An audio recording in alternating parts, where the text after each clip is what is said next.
งานนี้อาจารย์ติ้งลีหนีบ่ม่มสาวตำรวจเมืองล่องแจ้งตามหาฮอดปากถ้ำเลยทุกคนสบายดี FC แฟนคลับทุกทานมาพบมาพ่อกันคลิปนี้มีข้อมูลข่าวสารเกี่ยวกับอาจารย์ติ้งลีตอนที่ปฏิบัติหน้าที่อยู่บริเวณถ้ำเมืองล่องแจ้งแขวงไส้สมบูรณ์ที่เกิดเหตุ7 คนติดถ้ำท่านผู้ชมคลิปนี้อาจารย์บ่เคยเปิดเผยอยู่ใส่มาก่อนหาก็มาเปิดเผยมื้อนี้เป็นอีหยังเนาะเพิ่นจึงบ่เปิดเผยก่อนหน้านี้หั่นน่ะท่านผู้ชมแล้วสาวตำรวจบุกตามหาอาจารย์ติ้งลีเฮ็ดหยังหรือว่าเพิ่นเฮ็ดอีหยังผิดบ่ทุกคนเอ้ยคลิปนี้มีคำตอบเดี๋ยวจะพาทุกคนไปชมกันเนาะในคลิปนี้กระดังที่พวกเฮาฮู้จักกันดีแล้วเหตุการณ์ที่เกิดขึ้นอยู่ทางเมืองล่องแจ้งนั่นมีหลายสิ่งหลายอย่างที่มันเกิดขึ้นตามๆกันมาท่านผู้ชมมีทั้งประเด็นดราม่ามีทั้งเรื่องราวที่เห็นแล้วเป็นตาอบอุ่นหัวใจพี่น้องชาวลาวชาวไทยพากันจับมือกันค้นหาผู้ติดถ้ำนั่นเนาะท่านผู้ชมเนาะหลังจากนั้นก็เก็ดเล็กเก็ดน้อยนี่ก็บ่ได้ตกเป็นข่าวได้อยู่ในหั่นน่ะมีหลายหน่วยงานที่เข้ามาช่วยเหลือกันแต่ว่าพวกเฮาก็บ่ฮู้ดอกพวกเฮาก็จะฮู้แต่กู้ภัยไทยกู้ภัยลาวฮู้จักอาจารย์ติ้งลีอาจารย์ติ้งลีไอ้ต้ามานัดไอ้ปอนคุณทรายเล่งกับทีมงาน 3-4 ตุนนั่นเฮาก็สิได้ฮู้จักประมาณ10 กว่าคนนี่เหลือจากนั้นเฮาจะบ่ฮู้จักไผแต่ว่าทีมงานผู้อยู่เบื้องหลังนะพวกเจ้าสำคัญที่สุดบ่แตกต่างจากทีมงานกู้ภัยเลยทหารตำรวจอย่าลืมว่าทหารนี่นะแบกอาก้านี่นะนอนเฝ้าตลอด24 ชั่วโมงทำอิดค่อยก็คิดว่าทหารนี่จะเฝ้าอยู่เพียงแต่หน้าถ้ำบ่แม่นเด้หน้าถ้ำนี่กลุ่มนึงแล้วเวลาที่ทีมงานกู้ภัยจะออกไปสำรวจบ่ว่าจะข้างถ้ำเทิงถ้ำซอกหาปากปองคือทหารลุยไปนำทุกครั้งอย่างน้อยๆต้องมี2 คนทหารที่ตามไปน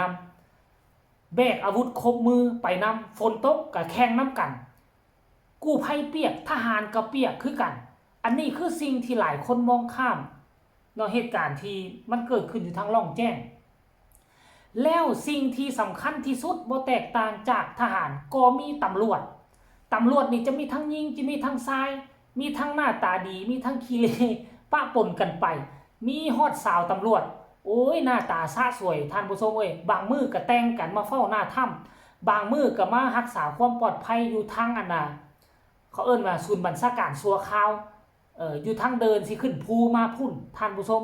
แล้วเฮาก็จะได้เห็นแต่ภาพบรรยากาศเหล่านี้ว่ามีไอ้น้องตำรวจทหารแต่ว่ารวมทั้งกู้ภัยรวมทั้งไอ้น้องทหารตำรวจนี่นะสิ่งที่เขาเป็นห่วงเป็นใยและเขาเจ้าปฏิบัติต่อกู้ภัยไทยแนวไหนเพราะเขาบ่เห็นภาพบรรยากาศเหล่านี้เลยท่านผู้ชมคันถ้าหากว่าอาจารย์ติ้งลีบ่มาโพสต์เคลื่อนไหวแม่นพวกเขาจะบ่ฮู้เลยเนาะดังที่ทุกท่านเห็นนั่นแหละหลายคนก็อาจจะเห็นแล้วแหละว่ามันมีการเคลื่อนไหวแนวใดไอ้น้องตำรวจของฝั่งลาวของพวกเขานี่นะมีความใส่อกใส่ใจกับกู้ภัยไทยขนาดใดท่านผู้ชมรายละเอียดให้ทุกคนไปชมคลิปนี้นํกันวินาทีสาวตำรวจ2 คนตามหาอาจารย์ติ้งลีไกลขนาดใดเขาเจ้าก็หอบมาให้อาจารย์เนาะอาจารย์ติ้งลีนี่ช่วงนั้นจะช่วงกำลังที่ถอนทัพแล้วอาจารย์ติ้งลีกับหัวหน้าสมาคมกู้ภัยหนึ่งในนครหลวงจันทร์ชื่อว่าไอ้ภูทรบ่แล้วร่วมกันกับทั้งเจ้าเมืองบ่เขาเจ้าไปซอกหาระบายน้ำออกจากถ้ำเขาเจ้าบ่ได้อยู่ปากถ้ำเลยอยู่ไกลกว่านั้นอีกตื่มทางลุลังขี่รถไปก็โดนเติบซัวที่ไปฮอดเอารถจกไปขุดตาน้ำให้น้ำออกจากถ้ำไวๆน่ะอดข้าวอดน้ำบ่มีข้าวน้ำสาวตำรวจ2 คนหอบของกินขึ้นภูมาให้อาจารย์ติ้งลีโอ้ทั้งเมื่อยขนาดยางที่ไปฮับเอาของกินกับสาวตำรวจก็ยังเกือบล่มละเมื่อยท่านผู้ชมเอ้ยแต่ก็สู้ซนยังดีที่มีสาวตำรวจหน้าตาดีจิ้มลิ้ม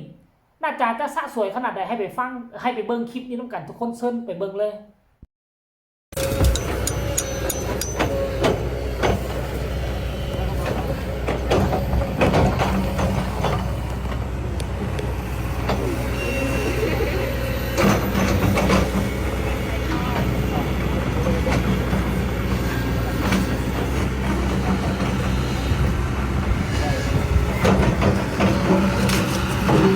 อาจารย์ยังไม่กินครับ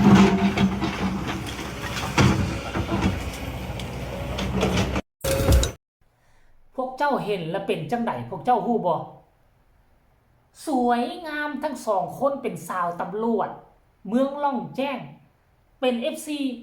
อาจารย์ติงลีอาจารย์เก่งกาจน้ำตามหาเอาเข้าเอาน้ำมาส่งโอ้โหก็คือสิแม่น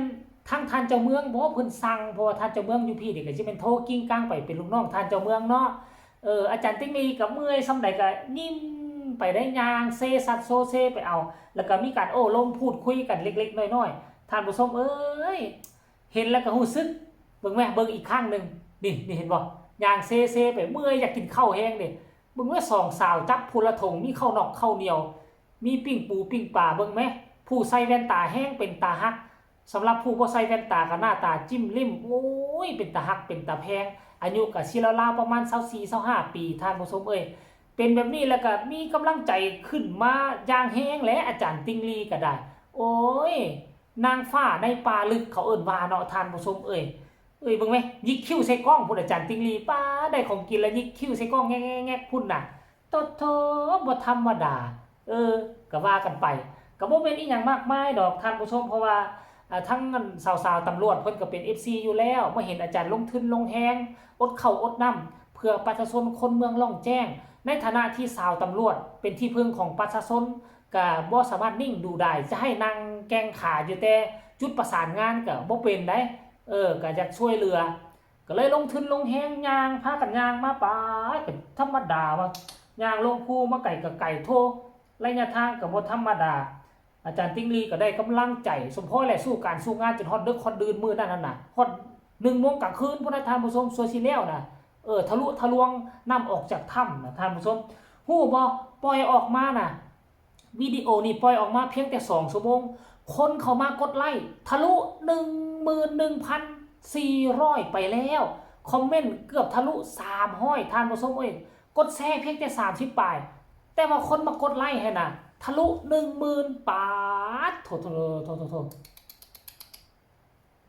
เอามาขอฟังคำคิดคำเห็นจากบาทดูจีบเลยอาจารย์สวยมากว่าซั่นเด้ฮ่าๆว่าซั่นเด้กลัวจะได้ลงคลิปนี่คิดอยู่นานว่าซั่นเด้ย่านผู้บ่าวไทยเห็นนำเนาะอาจารย์ว่าซั่นแม่นครับอาจารย์ติ๊กลีเบ้สาวตำรวจส่งเข้าให้พี่เก่งน่ารักมากว่าซั่นเด้คนนี้ก็บอกว่าในหัวอาจารย์อยากโสดเด้สิจีบเอาเลยว่าซั่นคนนี้ก็บอกว่าย่าว่าสั้นว่าซี่เลยค่ะแปลกจังชุดตำรวจผู้หญิงทำไมดูดีดูสวยแต่ของผู้ชายโอ้ยไม่ไหวจริงๆว่าซั่นเด้เอาผู้หญิงเขาหน้าตาดีอยู่แล้วก็มาสวมชุดใดมันก็งามสำหรับผู้ชายนี่ใส่ชุดแนวใดมันก็บ่งามแล้วท่านผู้ชม